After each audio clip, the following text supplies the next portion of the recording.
रमज़ान में, तरावी में 10 दिन में, कहीं 15 दिन में, कहीं 20 दिन में, कहीं 27 दिन में पुरसुकून अंदाज में पूरा कुरान पढ़ा जाता है। इस वक्त मौजूदा वक्त में 7.5 लाख से कहीं ज़्यादा हुफ़ाज़ किराम भारत के अंदर पाए जाते हैं, कुरान करीम के हाफिज़ जिनके सीने में कुरान मौजूद है। बताओ दुनिया कौन सी किताब है जो ज़ुबानी याद की जा सकती है? कोई किताब याद नहीं की जा सकती, सिर्फ़ ये कुरान है, ये मौजज़ा है जो याद की जाती है। क़यामत तक ये कुरान, इसके पढ़ने वाले, इस पर अमल करने वाले मौजूद होंगे, क्योंकि दुनिया का गाइडलाइन, दुनिया के अंदर मशाले राह अल्लाह तबारक व ताला ने जो संविधान इंसान को दिया है वह कुरान की शक्ल में है, इंसानों की कामयाबी और इंसानों की भलाई के लिए। कुरान करीम का कोई भी ऑर्डर बंदे पर जुल्म नहीं होता है, क्योंकि अल्लाह कहता वमा रब्बुका बिज़ल्लामिल लिल अबीद, अल्लाह किसी बंदे पर जुल्म नहीं करता, बल्कि वही ऑर्डर अल्लाह देता है जो इंसान अदा कर सकता है, जो इंसान उसको पूरा कर सकता है। ला युकल्लिफुल्लाहु नफ्सन इल्ला वुसअहा, अल्लाह तबारक व तआला ऐसे नहीं ज़बरदस्ती किसी को कहते तुमको यह काम करना है, तुमको 30 दिन के रोज़े रखना है, तुमको 24 घंटे में 5 वक्त की नमाज़ पढ़ना है, तुमको ज़कात देना है, तुमको हज करना है। किसी भी तरह की कोई शक या किसी भी तरह की कोई आपत्ति आपको इस कुरान में नहीं मिल सकता। ये कुरान क्या है? ये कुरान आया कहाँ से है? ये कुरान क्या दुनिया की और किताबों की तरह है? बहुत से लोग आज कुरान पर एलिगेशंस लगाते हैं, एतराज़ करते हैं हमारे कुरान पर जो हमारे पास है। चूँकि ये जलसा एक मदरसे के बैनर तले हो रहा है और ये मदरसा, इसमें बच्चों को कुरान की तालीम दी जाती है। इस मदरसे में बच्चे कुरान करीम की तालीम हासिल करते हैं, कुरान सीखते सिखाते हैं, पढ़ते पढ़ाते हैं। उसी कुरान के ताल्लुक़ से मुनासिब समझता हूँ कि कुछ बात की जाए। ये कुरान अल्लाह का कलाम है, इसमें कोई शक नहीं है। दुनिया में और भी किताबें हैं, दावा करने वाले करते हैं कि हमारे पास जो किताब है वो भी ईशवानी है, ईश्वरीय ग्रंथ है। हर दावा करने वाला अपने मजहबी शास्त्रों के बारे में दावा करता है। हिंदुस्तान के अंदर हमारे सनातन धर्मी भाई दावा करते हैं कि उनके पास जो वेद है, ऋग्वेद है, यजुर्वेद है, सामवेद है, अथर्ववेद है, 4 Veda, there are 4 Vedas are found in entire India. इन बर्र सगीर के अंदर कसरत के साथ 4 वेद शास्त्र हिंदू भाइयों की बड़ी किताब मानी जाती।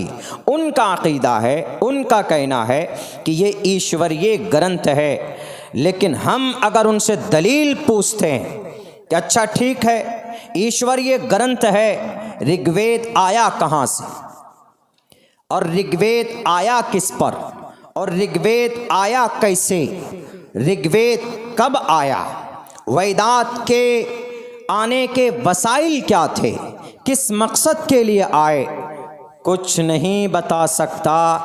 आप यही सवाल कुरान से कीजिए कि कुरान तुम कैसे हो, तुम्हारी क्वालिटी कैसी है। तो कुरान क्या कहता है? ज़ालिकल किताबु ला रैब फीह, ये एक ऐसी किताब है जिसमें ज़र्रा बराबर कोई शक नहीं कर सकता।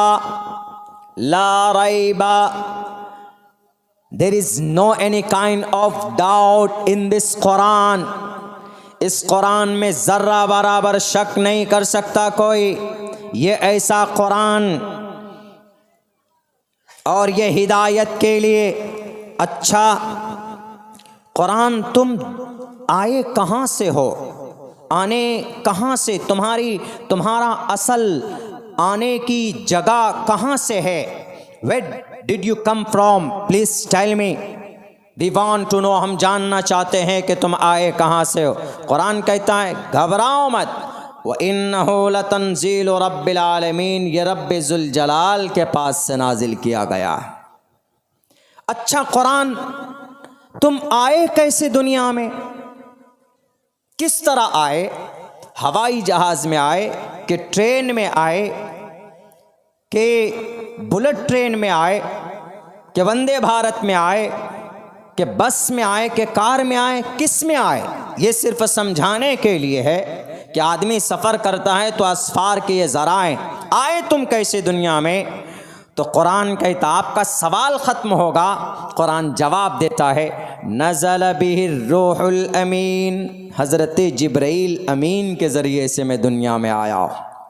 ए कुरान तुम आए कहाँ पर, what's your place of birth, तुम्हारे आने की जगह क्या है, कहाँ पर तुम आए, किस जगह पर तुम्हारा नुज़ूल हुआ, कहाँ पर तुम आए, किस जगह पर तुम पधारे, अवतरित कहाँ पर हुआ है तुम्हारा, बताओ ज़रा। तो कुरान कहता है नज़ल अला क़ल्बिक, जनाब मुहम्मदुर रसूलुल्लाह सल्लल्लाहु अलैहि वसल्लम के क़ल्ब अतहर पर आया हूँ मैं। अच्छा Quran, what's your purpose, what's your purpose, तुम्हारा मकसद क्या है इस दुनिया में आने का, बताओ ज़रा। दुनिया वाले एतराज़ करते हैं कि ये कुरान जिहाद के लिए आया, दुनिया वाले कहते हैं कि ये कुरान कत्ल करने आया, दुनिया वाले कहते हैं कि इस कुरान में जुल्म की बातें कही गई, दुनिया वाले कहते हैं कि इस कुरान के अंदर खुराफात है, दुनिया वाले अपनी लिटरेसी जहालत की वजह से कहता है कि कुरान से 24 आयतों को निकाल दो। ए कुरान क्या ऐसा कुछ है, ए कुरान ज़रा बताओ तुम्हारा आने का मकसद क्या है, किस लिए आए तुम दुनिया के अंदर। तो कुरान सूरह बकरा में कहता है हुदल लिल मुत्तकीन, मैं डरने वालों के लिए हिदायत हूँ। लेकिन कुछ अनपढ़ लोग, कुछ जाहिल लोग, जानते नहीं समझते नहीं, तो फ़ौरन एतराज़ करता है कि अच्छा जो अल्लाह से डरता उसी के लिए हिदायत है, लेकिन जो डरता नहीं, जो चोर है, जो डाकू है, जो अधर्मी है, जो डिसबिलीवर है, जो पैगन है, मुशरिक है, काफिर है, नास्तिक है, जो कुरान से अल्लाह से नहीं डरता है, तो क्या यह कुरान उसके लिए हिदायत नहीं है। आगे मैंने आयत पढ़ी थी आपके सामने, कुरान कहता है कि नहीं नहीं, सिर्फ डरने वालों के लिए हिदायत नहीं, बल्कि मैं तो तमाम इंसानों के लिए हिदायत बनाकर भेजा गया हूँ। शहरु रमज़ान अल्लज़ी उन्ज़िल फ़ीहिल क़ुरआन हुदल लिन्नास, मैं तमाम मानव जाति, तमाम मानव के लिए मैं हिदायत बनाकर भेजा गया। ये कुरान का तारुफ है, यह कुरान का इंट्रोडक्शन है, यह है कुरान। अच्छा, यह कुरान कब और कैसे नाजिल हुआ, जो सिर्फ ये कुरान करीम की खासियत है, बाकी दुनिया की और भी जितनी किताब, बहुत सारी किताबें हैं। यहूदी लोग, क्रिश्चियन लोग, यहूदी हज़रत मूसा के मानने वाले, क्रिश्चियन हज़रत ईसा को मानने वाले, तफसील से नहीं इशारतन बताता चलूँगा, उनके पास भी किताबें हैं, उनके पास भी ग्रंथ है, उनके पास भी ईश्वरीय अल्लाह के तरफ से नाजिल की गई किताब है, लेकिन वो किताब सही शक्ल में नहीं, बदल दी गई। शॉर्टकट में यहूदी और क्रिश्चियन दोनों की किताब को मिलाकर आज बाइबल बोलते हैं। बाइबल में 4 किताबें दस्तयाब हैं। बाइबल में मता है, मरकस है, लूका है, यूहन्ना, बरनयास। उन किताबों के अंदर तब्दीली होगी, बदल दी गई। उन किताबों की हिफाजत नहीं हो सकी, उनके पढ़ने वालों ने उनकी किताबों के अंदर कमी और ज़्यादती की, उनके अंदर अपने अपने मन के मसाइल पैदा कर दिए। जो मसाइल अल्लाह के तरफ से थे उनको निकाल दिया और अपनी ख्वाहिश के मुताबिक मसाइल उसके अंदर ऐड कर दिया गया। टैक्स के अंदर कमी बेशी कर दी गई। ऋग्वेद है, यजुर्वेद है, सामवेद है, अथर्ववेद है। उनके बाद आइए हिंदू भाइयों की किताब पुराण है, भविष्य पुराण, कल के पुराण, मत्स्य पुराण, भागवत पुराण, शिव पुराण, गुरु पुराण है। कहाँ से आया? ईश्वरीय ग्रंथ है। किसके ऊपर आया? कुछ पता नहीं, बस वेद व्यास जी ने इसको जमा किया है। वेद व्यास जी ने और शास्त्रों के अंदर तब्दीली है। हमारा कुरान वो है जो बदला भी नहीं है। ये कुरान 2 मरतबा नाजिल हुआ। फी लौहिम महफूज, कुरानुम मजीद फी लौहिम महफूज। 2 मरतबा ये कुरान नाजिल हुआ। एक मरतबा लौहे महफूज से अल्लाह तबारक व ताला ने बैत मामूर पर नाजिल किया इस कुरान को। लौहे महफूज में कुरान मौजूद है। कुरान को मिटा दें, दुनिया से कुरान के मुसव्वदे को जला दें, कुरान नहीं मिट सकता। उसकी वजह क्या है मैं बताऊंगा आपको अखबी आखिर में। अल्लाह ने कुरान को लौहे महफूज से बैत मामूर पर, बैत मामूर क्या है? बैत मामूर जो काबतुल्लाह है उसी के ऊपर 7वें आसमान में एक इबादत की जगह है, फरिश्ते इबादत करते हैं। अल्लाह ने लौहे महफूज से वहाँ पर कुरान को उतारा एक वक्त में, और वहाँ से कुरान ज़रूरत पड़ने पर वहाँ से हज़रत जिब्राईल के ज़रिए 23 साल की मुद्दत में मुहम्मदुर रसूलुल्लाह सल्लल्लाहु अलैहि वसल्लम के ऊपर नाजिल किया गया। 23 साल लगे पूरे कुरान को आसमान से लेकर ज़मीन पर आने में। कभी 10 सूरत, कभी 1 सूरत, कभी 3 सूरत, कभी 4 सूरत। जब जब ज़रूरत पड़ता अल्लाह तबारक व ताला कुरान करीम को नाजिल फरमाते। किस लिए? इंसानों के भलाई के लिए। Allah send down to earth and to teach the people what is wrong what is right.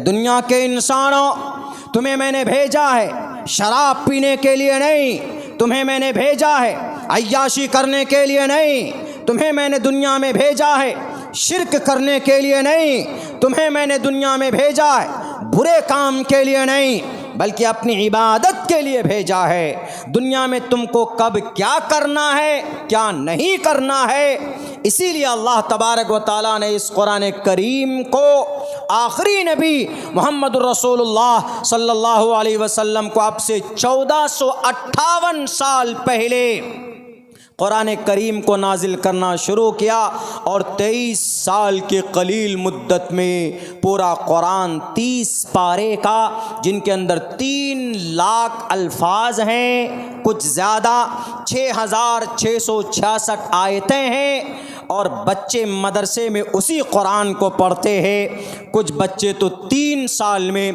कुछ बच्चे 3 महीने में, कुछ बच्चे 6 महीने में, कुछ बच्चे 7 महीने में कुरान करीम को अपने सीने में महफूज कर लेते हैं। यह अल्लाह का फजल है, यह अल्लाह के तरफ से एक मौजज़ा है कुरान। और ये वो कुरान है, ये वो कुरान है जिसके पढ़ने पर सवाब, जिसको सुनने पर सवाब। अभी कारी साहब कितनी अच्छी तिलावत कर रहे थे, खामोशी से सुन, सब कोई सुन रहा था। दुनिया के अंदर तन्हा एक ऐसी किताब है, वाहिद किताब है जिसको सबसे ज़्यादा बड़े सहल और आसान अंदाज में रिमेंबर बाय हार्ट ज़ुबानी याद की जाती है पूरी दुनिया में। कोई और किताब याद नहीं की जाती, नहीं बता सकते वो। ज़रा बताए रामचरितमानस का पाठ करके, नहीं बता सकते। ज़रा बताए वाल्मीकि रामायण के अंदर कितने श्लोक कितने मंत्रा हैं, नहीं बता सकते। मोहब्बत तब हो ना जब आपको पूरी किताब आपके सीने में हो, आपके दिमाग में हो। हमें हमारे कुरान से मोहब्बत है तो बोलो कहाँ पर? अब्दुल्ला सालिम खड़ा होकर सुनाएगा, because I remember by heart from the beginning to the end. मैंने पूरा कुरान करीम को 11 साल की उम्र में हिफ्ज़ किया था। और भी बहुत सारे हुफ़ाज़ हैं जो कुरान को आसानी के साथ ज़ुबानी याद कर लेते हैं।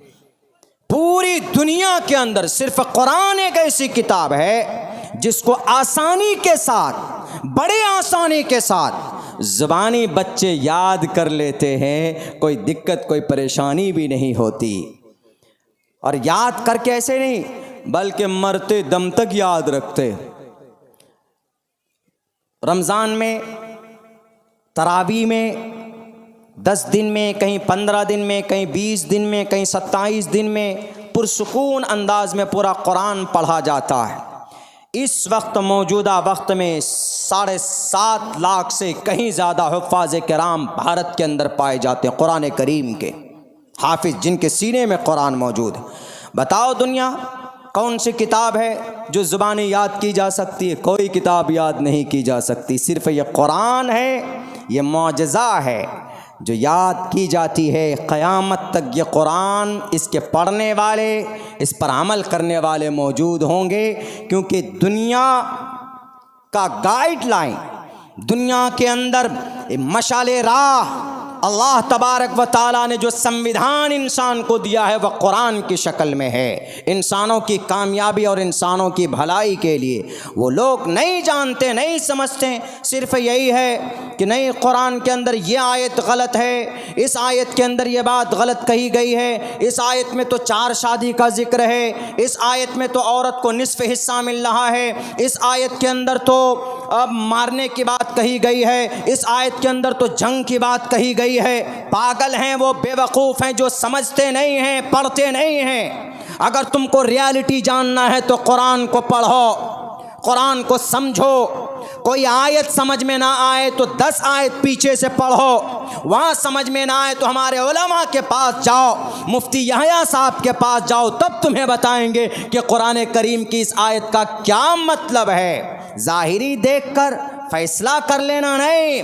कुरान किसी इंसान की लिखी हुई किताब नहीं है, कुरान किसी पार्लियामेंट में पास नहीं किया गया है, कुरान को किसी डॉक्टर भीमराव अंबेडकर एक मामूली इंसान ने नहीं बनाया है कि इसके अंदर तब्दीली कर देंगे और इसके अंदर कमी निकाल देंगे। कुरान मोहम्मद की किताब नहीं है, कुरान जिब्राइल की किताब नहीं है, कुरान किसी इंसान की किताब नहीं है। ये कुरान करीम अल्लाह का कलाम है इस ज़मीन पर। व इन्नहु लतंज़ीलु रब्बिल आलमीन, रब्बे ज़ुल जलाल के तरफ से पैदा किया गया है। इसके अंदर दुनिया के तमाम अंबिया कराम भी मिलकर भी अगर वो ये चाहे कि हम कुरान करीम का एक नुक्ता भी बदलना चाहते हैं, एक लफ्ज़ के अंदर तब्दीली करना चाहते हैं, मुसलमान तो दूर की बात है, अगर हज़रात रसूल की भी तादाद आ जाए, तमाम नबी एक तरफ मिलकर कुरान बदलना चाहें तो नहीं बदल सकते। क्यों? नबी भी वो बात बोलते हैं जो अल्लाह के तरफ से वही की जाती है। दुनिया के अंदर लिखी हुई किताबें बदली जा सकती है, लेकिन कुरान नहीं बदला जा सकता।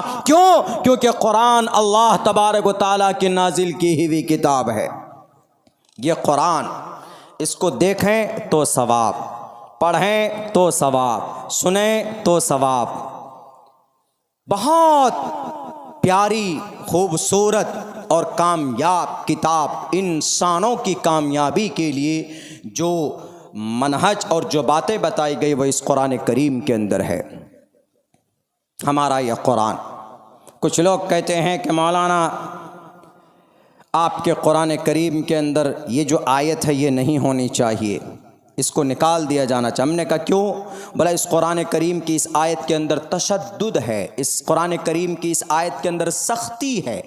मैंने कल एक बात कही थी कल के जलसे के अंदर में कि जैसे मिसाल के तौर पर कहा कि भाई जैसे ज़िना करने वाले हैं, ज़िना करने वाले हैं तो उसकी सज़ा क्या है? उसकी सज़ा क्या है? पूछिए ज़िना करने वाले की सज़ा क्या? दुनिया में पूछिए कि अगर कोई ज़िना करता उसकी सज़ा क्या है?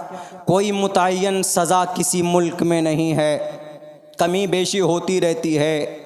6 साल 10 साल के अंदर कभी कोई कानून होता है, फिर बदल कर कोई और कानून आ जाता है, संशोधन हो जाता है कानून में। हमारे भारत के अंदर खुद ज़िना के, रेप की कुछ और सज़ा थी, अब बदल कर कुछ और सज़ा हो गई है। लेकिन कुरान करीम एक सज़ा देता है।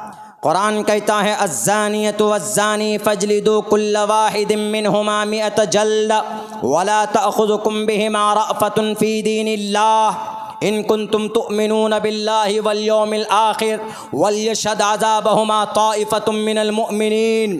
18 पारवे में सूरह नूर है, उसके अंदर अल्लाह तबारक व तआला कहता है अगर कोई ज़िना करने वाली औरत और मर्द ज़िना करते हैं वो, तो उन दोनों को लोगों की एक जमात के बीच, उम्मत मुस्लिमा के एक जमात के बीच में उनको 100 कोड़े लगाओ, चमड़े के कोड़े, ऐसे वैसे नहीं, 100 कोड़े जोर से मारे जाएं, तड़पता रहे, लोगों के सामने चीखता रहे और लोगों को देखना चाहिए। वल्यशद अज़ाबहुमा ताइफतुम मिनल मुअमिनीन, ताकि दूसरा कोई देखने वाला जिना करने की उसकी जुर्रत ना हो, उसकी हिम्मत ना हो।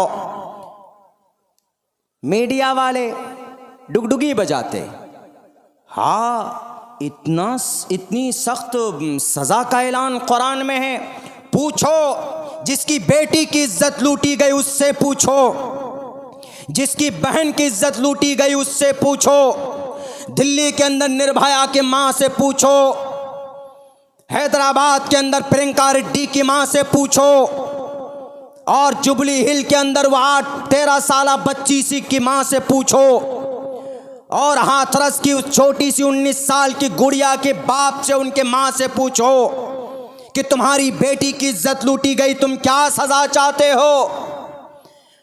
कुरान तो कहता है कि कोड़े बरसाओ, या अगर शादीशुदा हैं तो उनको संगसार करो, रज्म करो, मट्टी में दबाकर कमर तक पत्थर मार कर उसको ख़त्म कर दो। लेकिन कुरान फिर भी क्या कहता है, नहीं, कोड़े बरसाओ अगर कुमारे लड़के हैं वो, अगर उन्होंने रेप किया है तो आप उनसे पूछिए जिनकी बेटी की इज्जत लूटी है। हमारा अक़ीदा है कि इस कुरान करीम का कोई ज़र्रा बराबर एक नुक्ता भी बदल नहीं सकता, क्योंकि इस कुरान करीम की हिफाजत कौन करता है पता है? अल्लाह तबारक व तआला करता है। तौरात, ज़बूर, इंजील की हिफाजत अल्लाह ने नहीं की तो तब्दीली हो गई, बदल दिया गया। लेकिन कुरान एक ऐसी किताब है, अल्लाह इसकी हिफाजत खुद करता है। अल्लाह ने कहा कुरान में, इन्ना नहनु नज़्ज़लना ज़िक्र व इन्ना लहु लहाफ़िज़ून, हमने इस कुरान को उतारा और हम ही इस कुरान के मुहाफ़िज़ हैं। हमने उतारा, हमें मुहाफ़िज़ है, हम इस कुरान को मिटने नहीं देंगे। कौन कह रहा है? कोई प्राइम मिनिस्टर नहीं कह रहा, अल्लाह कह रहा है। अंग्रेज जब आया था तो मुसलमानों की जमात आती थी लड़ने के लिए, तो अंग्रेज ने कहा इन मुसलमानों को ताकत कहाँ से मिलती है, ज़रा पता करो। किसी ने कहा कि इनके पास कुरान है, और ये जब कुरान की तिलावत करते हैं तो इनकी रूहानी ताकत मजबूत होती है और ये फिर सामने आ जाते हैं, फिर ये किसी से डरते। तो अंग्रेज़ ने कहा कि कुरान को मिटा दो। तकरीबन 3 लाख कुरान के नुस्खे मदरसों से निकाल कर जला दिए गए। 3 लाख कुरान के नुस्खे, 3 लाख। ये मदरसा कासिमुल उलूम, इसी तरह का एक मदरसा दिल्ली में था।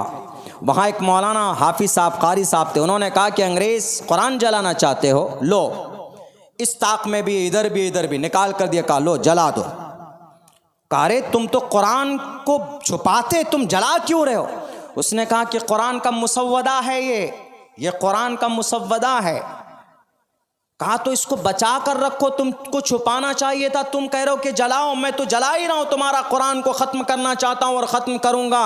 मौलाना साहब ने कहा कि कुरान को तुम नहीं मिटा सकते अंग्रेज़, कम अकल जाहिल आदमी, तुम कुरान के नुस्खों को जला सकते हो, कुरान के मुसव्वदों को आग के हवाले कर सकते हो, लेकिन कुरान मिटेगा नहीं, जलेगा नहीं। कहा कैसे? कहा इधर आओ। एक बच्चे को लाया, बच्चे को कहा कि बेटा चल पढ़ कुरान करीम। मदरसे का छोटा बच्चा हाफिज़ था, 10-12 साल की उम्र रही होगी। उस बच्चे ने पढ़ना शुरू किया, अलिफ लाम मीम ज़ालिकल किताबु ला रैब फीह। दूसरा पारा सयक़ूलुस सुफ़हा, तीसरा पारा तिलकर रसूल, चौथा पारा लन तना, पाँचवा पारा वल मुहसनात, छठा पारा ला युहिब्बुल्लाह, सातवां पारा इज़ा समिअू। इसी तरह पढ़ते पढ़ते 8, 9, 10, 11, 12, 13, 30 पारा और लास्ट में मिनल जिन्नति वन नास। अंग्रेज़ देखकर दंग रह गया। कहा ये क्या पढ़ रहा था? कहा ये पूरा कुरान सुना दिया, आपको पता भी नहीं चला। कहा कि मेमोरी कहाँ फिट है इसका, रिकॉर्ड कहाँ? कहा रिकॉर्ड कहाँ? इसके दिल में और इसके दिमाग में कुरान है। तब वो अंग्रेज़ तौबा करता है, वो कहता है कि मैं कुरान के मुसव्वदों को जला सकता हूँ, लेकिन यकीनन इस कुरान की हिफाजत अल्लाह करता है, जो इन बच्चों के दिलो दिमाग में अगर ऑपरेशन करके भी देखो तो नज़र नहीं आएगा।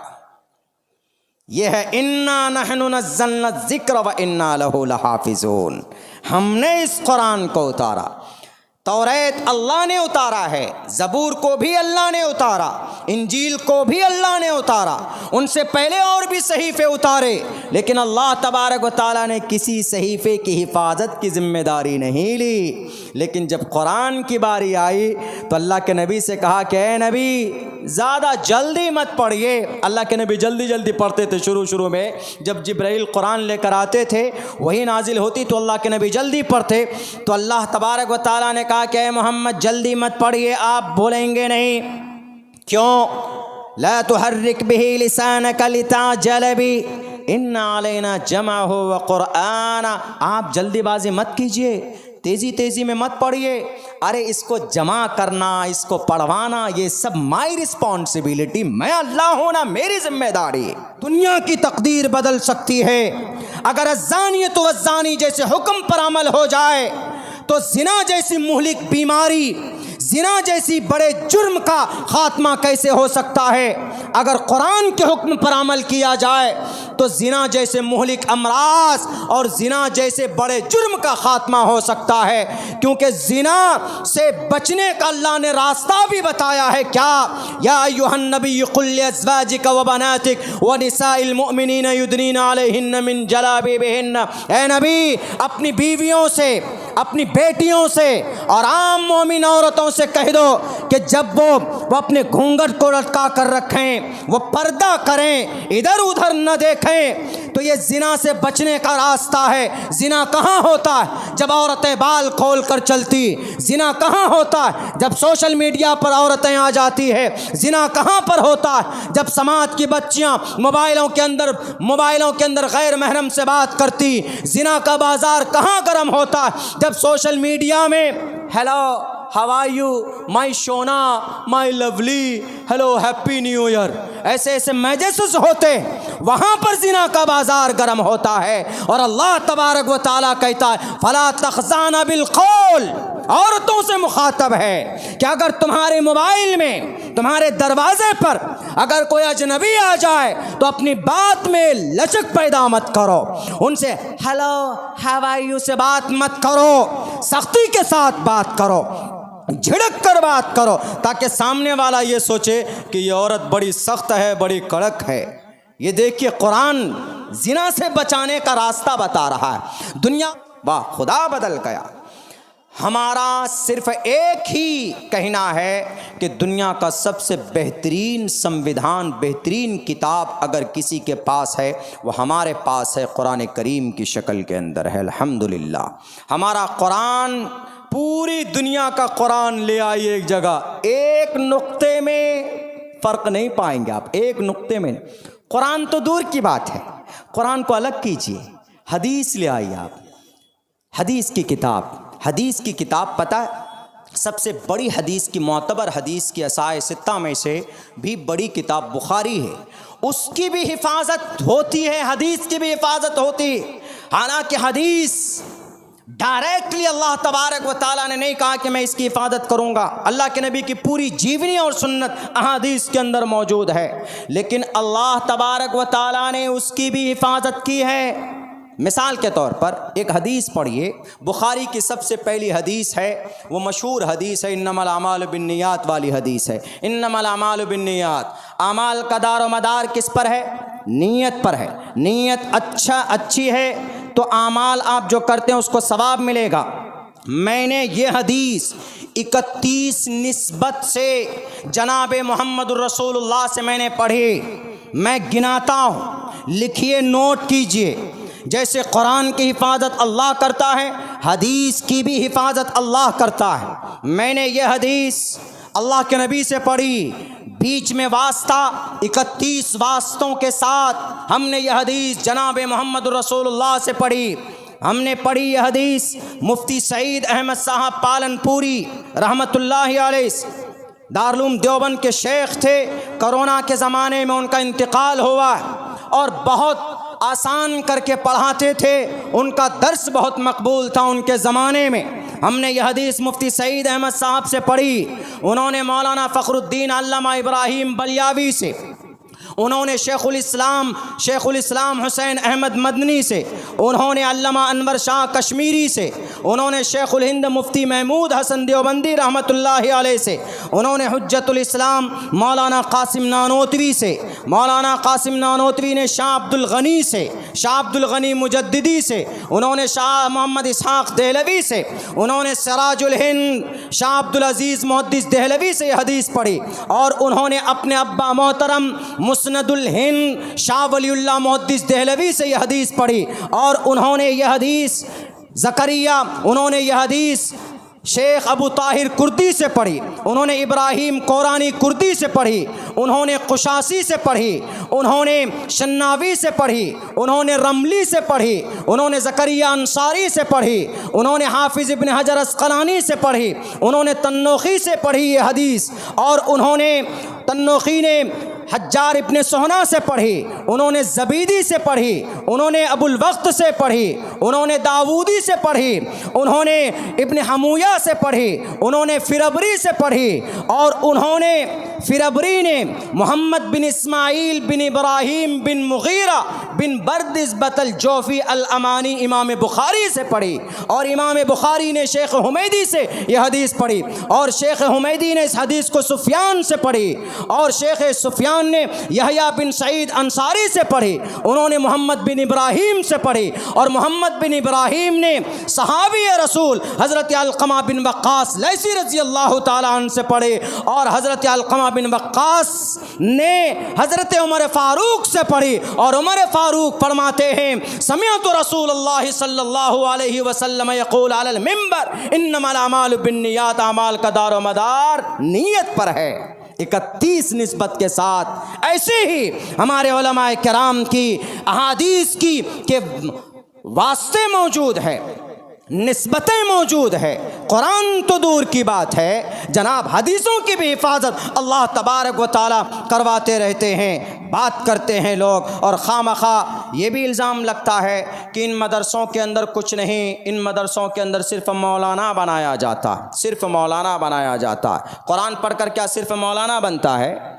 कुरान करीम पढ़ने वाले क्या सिर्फ मौलाना बनते? जैसे हज़रत ने अभी बताया कि कुरान पढ़कर, हदीस पढ़कर, मदरसे में पढ़कर सिर्फ आलिम बनता है और वो कुछ नहीं कर सकता। मेरी तकरीरें कुरान और साइंस के ऊपर मौजूद है। अभी 10 तारीख को, ये 9 तारीख को मैं आसाम में था। उसी आसाम में एक इंजीनियर साहब मुझे छोड़ने के लिए एयरपोर्ट जा रहे थे। उन्होंने कहा कि मौलाना आपने तकरीर में ये बात कही कि हमारे सोलर सिस्टम में 8 जो ग्रह है हमारे सोलर सिस्टम में, तो उसके अंदर ग्रह का नाम आपको याद है? हमने कहा कि हाँ याद है। मैंने ग्रह का नाम बताया। ग्रह का नाम जैसे सूरज है, चांद है, वीनस है, जुपिटर है, वगैरह वगैरह। ये पृथ्वी भी है उन्हीं में से। तो हमने कहा कि ये, बोला हाँ आपको तो याद है। उन्होंने कहा कि मौलाना ये सब चीज़ों के ऊपर हम तहकीक क्यों नहीं करते? हमने कहा कि तहकीक क्यों नहीं करते? हमने कहा कि वीनस को किसने खोज कर बताया? बताओ तो ज़रा, वीनस जो एक ग्रह है, इसको कौन खोज कर निकाला? बोला हमें मालूम नहीं। हमने कहा कि इब्न हैसम ने दूरबीन के ज़रिए से वीनस ग्रह को खोज कर दुनिया को बताया। और पता ये इब्न हैसम कौन थे? ये इब्न हैसम कुरान पढ़ना जानते थे, मकतब में इन्होंने तालीम हासिल की थी, ये इब्न हैसम। बोला और कोई बड़ी बात बताइए। हमने कहा और बड़ी बात सुनना चाहते हो? अरे और बड़ी बात यह कि चश्मे की ईजाद इब्न हैसम ने की है। इब्न हैसम, ब्रेड हर्डली की किताब है 336 सफ़े की, द नॉलेज ऑफ ऑप्टिक्स, पढ़ो पता चलेगा। शेख हुसैन इब्न अली सीना, हाफिज़ कुरान, जिनकी किताब पढ़कर MD डॉक्टर बनता है, जिनकी किताब पढ़कर लोग MBBS बनते हैं। हाफिज़ कुरान, अंग्रेज़ी में कोई बात करता है तो तुर्रम खां समझते हो। अंग्रेज़ी ज़ुबान सीख लेने से कोई तुर्रम खां नहीं बनता। ज़ुबान सीखना कोई बड़ी बात नहीं है। इंसानियत है कि नहीं है, पेशा क्या है, काम क्या है, इंसान अपने काम से आगे बढ़ता है, इंसान अपने काम से पहचाना जाता है। इंसान बॉडी से, इंसान कपड़ों से नहीं पहचाना जाता। यही कासिमुल उलूम जिस के नाम पर है, दारुल उलूम देवबंद से जो फारिग होते हैं उनको कासमी कहा जाता है। कासमी क्यों? क्योंकि बानी बुनियाद रखने वाले मौलाना कासिम नानोतवी रहमतुल्लाहि अलैह थे। मौलाना कासिम नानोतवी, कासिम नाम है, नानोता उनके गांव का, कस्बे का नाम है। कासिम नानोतवी इसलिए कहा जाता है उनको। जैसे मैं अब्दुल्ला सालिम कासमी, मैं अब्दुल्ला सालिम कासमी दारुल उलूम देवबंद से मेरी फरागत हुई। जैसे मुफ्ती साहब हैं कासमी हैं, और मौलाना साहब हैं मज़ाहिरी हैं। जो सहारनपुर से फारिग होता मज़ाहिरुल उलूम से उनको मज़ाहिरी बोलते हैं, जो नदवे से होता उनको नदवी बोलते हैं। मौलाना कासिम नानोतवी कहीं से फारिग हुए? मौलाना कासिम नानोतवी को सर्टिफिकेट नहीं मिला था, उनको सर्टिफिकेट नहीं दी गई थी। क्यों? वो जिस अरबी मदरसे में पढ़ते थे दिल्ली के अंदर, तो उस अरबी मदरसे की देखभाल उस वक्त अंग्रेज़ों के हाथ में था, उसकी निगरानी करना। तो मौलाना कासिम नानोतवी पतले थे, एकदम पतले। 49 साल उनकी उम्र हुई, एक कम 50, एक कम 50, 49 साल की उम्र में चले गए इस दुनिया से। पतले थे, एकदम बिल्कुल पतले थे, मोटे कपड़े पहनते थे, यानी ऐसे लगते थे देखकर आप पहचान नहीं पाएंगे कि ये इतना बड़ा हुज्जतुल इस्लाम, हुज्जतुल इस्लाम। बड़े बड़े पढ़े लिखे बड़े बड़े पंडितों के छक्के छुड़ा देते थे जब वो मुबासा करने पर आते थे, जब वो डिबेट के मैदान में आते थे। पंडित दयानंद सरस्वती तो नाम सुनकर भागता था कि कासिम नानोतवी आ रहा है, तो एक जगह से दूसरी जगह टपला बजाता था, भाग जाता था। बहुत पतले थे, बहुत पतले। लेकिन कासिम नानोतवी, पता है उस मदरसे में जहाँ से उनको सर्टिफिकेट मिलना था, उस मदरसे में अंग्रेज़ था। उस मदरसे में एक सवाल आया। किसका सवाल? मैथ का सवाल, मैथ का। मैथ जिसको हिंदी में, उर्दू में क्या बोलते हैं? हिसाब बोलते हैं, हिसाब व किताब। अरबी में बोलते हैं क्या उसको? फल्यक्तुब बैनकुम बिल अदल। कुरान में मैथ का जिक्र कुरान में है। आश्चर्य की बात नहीं, हमारा कुरान व अल्लाह हर चीज़ को बयान करता है। फिर पता है जब वो सवाल आया मैथ का इस पे स्टेज पे, तो मेरे भाइयों पूरे मदरसे में शोर हो गया। एक ऐसा सवाल है जो किसी से हल नहीं हुआ, किसी ने सॉल्व नहीं किया। मौलाना कासिम नानोतवी आए, देखा। मौलाना कासिम नानोतवी, मौलाना अब्दुल रशीद गंगोही दोनों साथी थे, दोनों एक हफ्ते के आगे पीछे से मदरसे में आए, पूरी तालीम हासिल की। तो मौलाना कासिम नानोतवी ने देखा, फ़ौरन उसके ऊपर उस हल करके भेज दिया। अंग्रेज़ ने कहा कि हाउ ब्रिलियंट, कैसा how sharp minded this guy and this boy. ये लड़का इतना ज़हीन है कि 6 दिन से जो मसला हल नहीं हुआ है वो चंद सेकंडों में हल कर दिया। बुला कर लाओ, कौन है कासिम? मौलाना कासिम बुलाए गए। अंग्रेज़ कहता है कि Qasim, we will offer you, हम तुमको ऑफर दे रहे हैं। तो मौलाना ने पूछा, कहा कुछ हिंदी विंदी जानता होगा वो अंग्रेज़। तो मौलाना कासिम ने पूछा कि क्या ऑफ़र देना चाहते हो? अंग्रेज़ ने कहा कि भाई हम तुमको हायर करना चाहते, तुमको जॉब देना चाहते, तुमको डीएम के ऑफिस में जॉब देना चाहते। डीएम जहाँ कलेक्टर बैठता है, जज बैठता है, डिस्ट्रिक्ट का सबसे बड़ा ओहदा डीएम का होता है। डीएम उसको कलेक्ट्रेट बोलते हैं, सेक्रेटरेट बोलते हैं। तो कहा कि तुमको नौकरी देना चाहते हैं। कहा क्यों? कहा कि तुम बहुत ज़्यादा ज़हीन हो। तो मौलाना कासिम समझ गए कि अगर मैं नौकरी करूँगा तो इसका नौकर बन जाऊँगा। इसीलिए मौलाना उस मदरसे को छोड़कर निकल गए। मदरसे से सर्टिफिकेट नहीं ली। इसीलिए मौलाना कासिम नानोतवी कोई लक़ब किसी मदरसे का नहीं लगता है उनके नाम के आगे। मदरसा वक्त से पहले ही छोड़ करके आ गए थे, ये भी वजह बताई गई है। तो पता है मौलाना कासिम नानोतवी क्या जवाब देते हैं? देखिए, मौलाना कासिम कहते हैं कि अंग्रेज़, ये जो तुम डीएम की ऑफिस सेक्रेटरेट की बात करते हो, पता है ये सेक्रेटरेट किसने ईजाद किया? कहता है कि किसने ईजाद किया? चला आ रहा। कहा कि ये सेक्रेटरेट ईजाद करके दुनिया को देने वाला डीएम जहाँ बैठता है, डिस्ट्रिक्ट के अंदर जो सेक्रेटरेट होता है, समाहरणालय होता है हिंदी में बोलते हैं, ये इसकी ईजाद, इसकी शुरुआत उमर फारूक रजी अल्लाह ताला अन्हु ने की। आज तक कोई नहीं पहुँच पाया। सिर्फ आसमान पर आज तक कोई शख्सियत, कोई ज़ात गई है तो जनाब मोहम्मद रसूलुल्लाह सल्लल्लाहु अलैहि वसल्लम की ज़ात गई। पहले आसमान पर नहीं, पहले आसमान पर गए।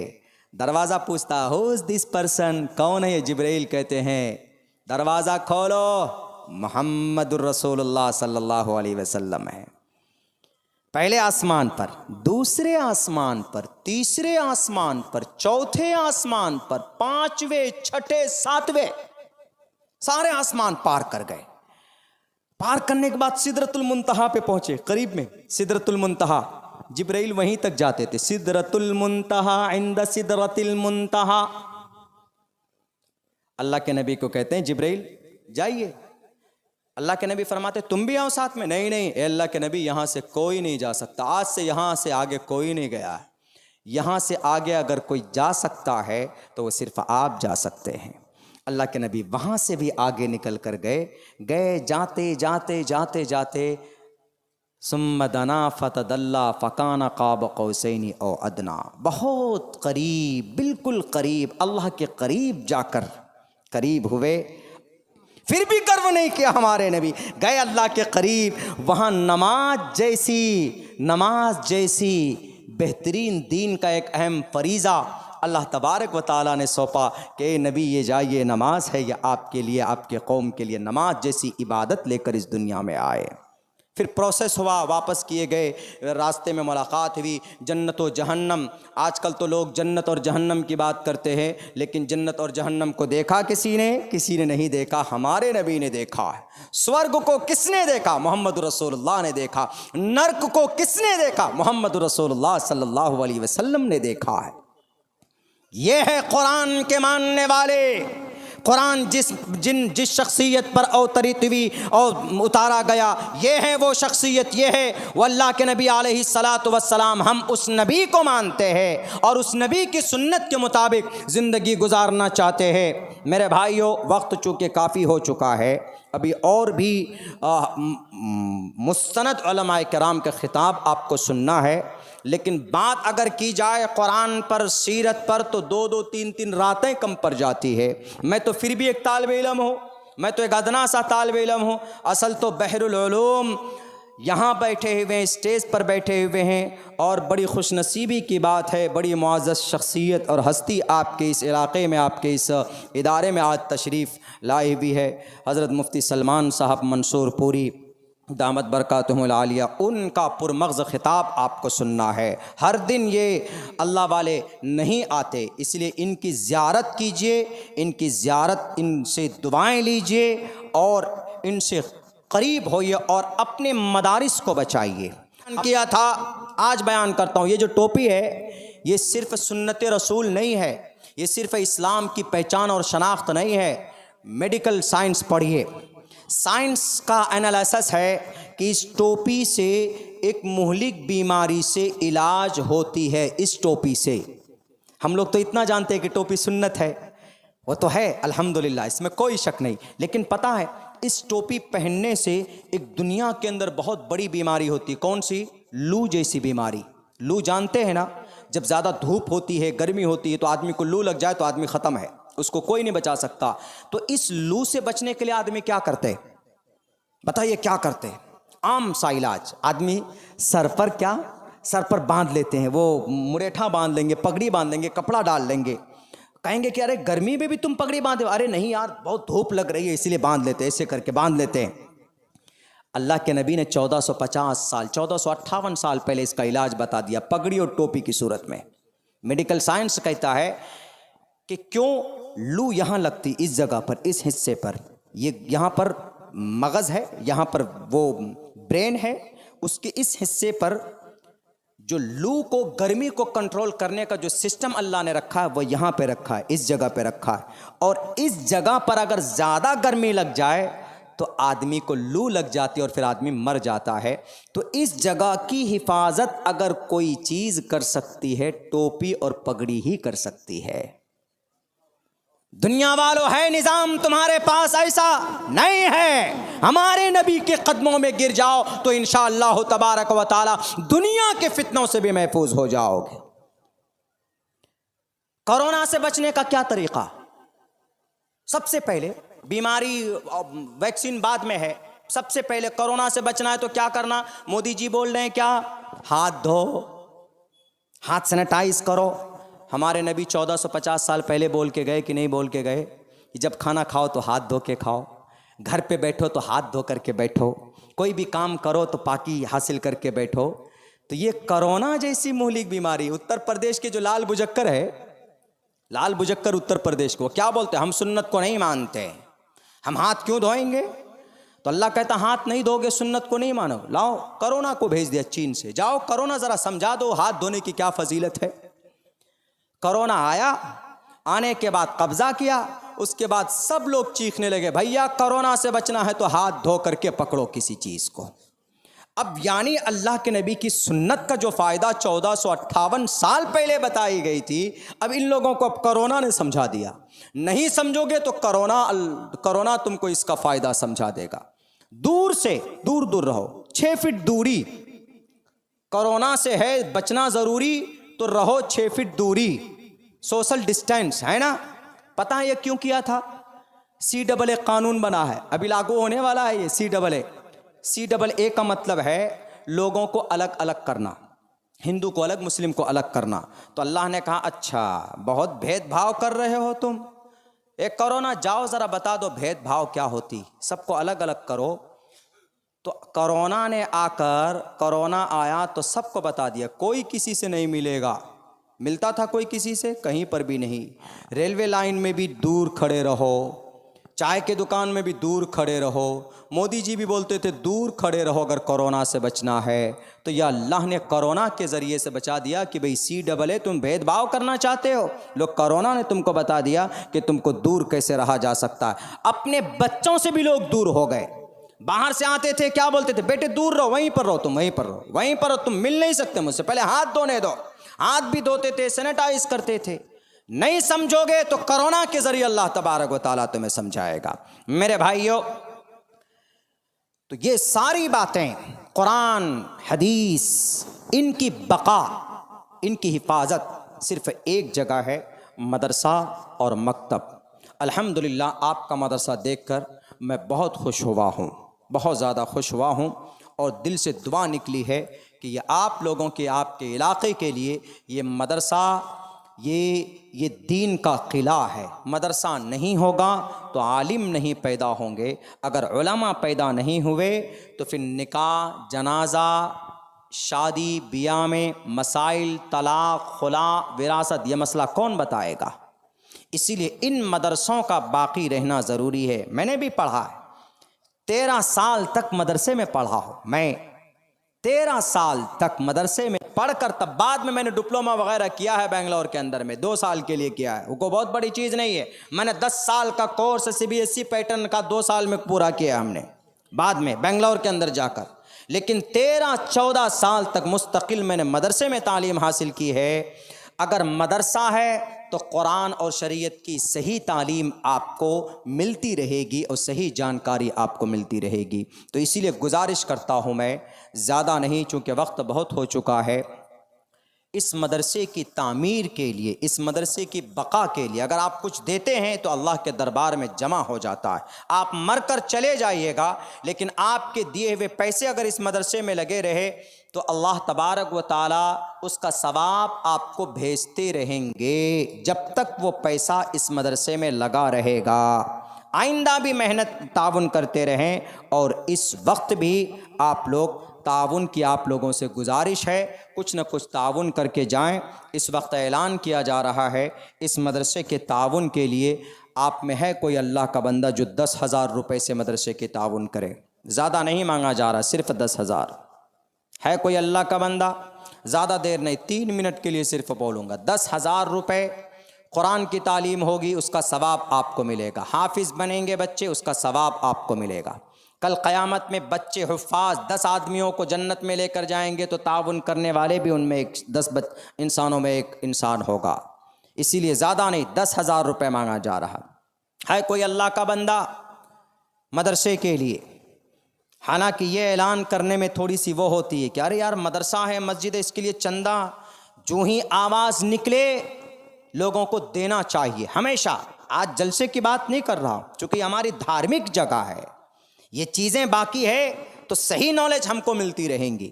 तो इसीलिए मैं ऐलान कर रहा हूँ 10,000 रुपये मदरसे की तामीर के लिए।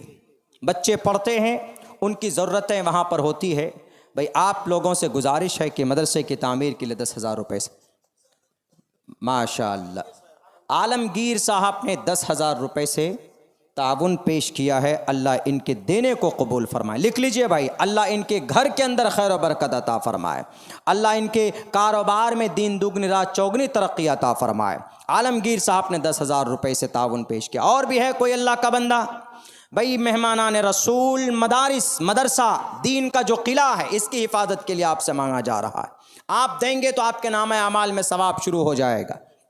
नेकी के काम में बढ़ चढ़ कर हिस्सा लीजिए। अल्लाह का दिया हुआ है, अगर अल्लाह के रास्ते में अल्लाह की शरीयत की हिफाजत के लिए लगाएंगे तो अल्लाह तबारक व तआला दोगुना कर देगा इंशाअल्लाह तबारक व तआला। विश्वास रखें, भरोसा रखें। आए भाई, है कोई? 1 मिनट और रह गया। 10,000 रुपये, 10,000 रुपये से मदरसे की ताउन करनी। तामीरी काम चूँकि बाकी है भाई, इन बच्चों की कुरान की आदिल हुसैन साहब माशाअल्लाह 10,000 रुपये अल्लाह इनके देने को कबूल फरमाए। और है कोई अल्लाह का बंदा? आ जाओ भाई, जल्दी से। नहीं है पॉकेट में तो बोल दीजिए कि भाई मेरा नाम लिख लीजिए, हम दे देंगे इंशाअल्लाह। नहीं है तो फ़ोन पे का भी सिस्टम होगा मोहतमिम साहब के पास। फ़ोन पे भी आप कर सकते हैं, पेटीएम भी कर सकते हैं, गूगल पे भी कर सकते हैं। 10,000 रुपये बच्चों की तालीम के लिए भाई, बच्चों की तालीम के लिए, कुरान की हिफाजत के लिए मदरसा ज़रूरी है, वहाँ पर तालीम ज़रूरी है। 10,000 रुपये से। और कोई है अल्लाह का बंदा? जल्दी बोलिए, बिल्कुल आखिर वक्त है। 3 मिनट का मैंने वादा किया है। बढ़ चढ़ कर हिस्सा लीजिए भाई। अल्लाह की दी हुई दौलत है, अल्लाह की दी हुई दौलत है। अल्लाह तबारक व तआला के कुरान में उनकी शरीयत की बका के लिए लगाइए भाई। जल्दी से बोलिए। 10,000 रुपये लिखाइए, कम से कम नाम लिखाइए, दीजिए भाई। अरे जिन जिन लोगों को जो 33 करोड़ खुदाओं को मानते हैं, जिनका कुछ है ही नहीं, काल्पनिक है, तसव्वुर है, वो अपने खुदाओं को खुश करने के लिए वो देखिए करोड़ों रुपए दे रहे हैं। और हमारा यकीन है चढ़ते हुए सूरज की तरह कि हम जो कुछ भी देंगे वो अल्लाह के पास पहुंचेगा। मा इंदकुम यनफदु व मा इंदल्लाहि बाक़। जो आपके पास है वह ख़त्म हो जाएगा, लेकिन जो अल्लाह के पास जो आप देंगे वह मा इंदल्लाहि बाक़, वह बाकी रहेगा। मेरे भाइयों जल्दी से बोलिए, है कोई अल्लाह का बंदा? चलिए अच्छा, 5,000 पे आ जाइए, बहुत कम है, 5,000 की रकम है। आइए कोई हाथ उठाइए। 5,000 रुपये, 11 अरब रुपए खर्च करके एक मंदिर बनाया गया मग़सूब ज़मीन पर। 11 अरब रुपए खर्च करके, बताइए। और जो मस्जिद के लिए ज़मीन दी गई है वहाँ पर अभी एक ईंट भी नहीं रखी गई है। जब मुसलमानों को शरीयत से, कुरान से जब मुसलमान दूर होने लगे तो अल्लाह तबारक व तआला जालिम बादशाहों को मुसल्लत कर देता है। मस्जिद अक्सा यूं ही हाथ से नहीं गई। मुझे वक्त मिलता तो मैं ये यहूदी क्यों इतने ताकतवर हो गए, कैसे हो गए, जबकि वह जलील और खार कौम है, उसकी वजह मैं आपके सामने रखता। लेकिन बस इतना कहता हूँ कि भाई कुरान से उल्फत पैदा करो, शरीयत से मोहब्बत पैदा करो। आज इस ज़मीन पर सबसे मुक़द्दस जमात उलमा की है, उनसे हुस्न ज़न पैदा करो और उनकी क़ुरबानी को सलाम पेश करो जो मेहनत वो करते हैं मदारिस के अंदर। माशाअल्लाह मुनीर भाई 50,000 रुपये से ताउन पेश किया, अल्लाह इनके देने को कबूल फरमाए। भाई मुनीर भाई के कारोबार में खैर बरकत अता फरमाए, उनके घर के अंदर अल्लाह तबारक व तआला उनके घर के अंदर खुशहाली पैदा करे और हर परेशानी से, हर आफात व बलियात से उनकी हिफाजत फरमाए।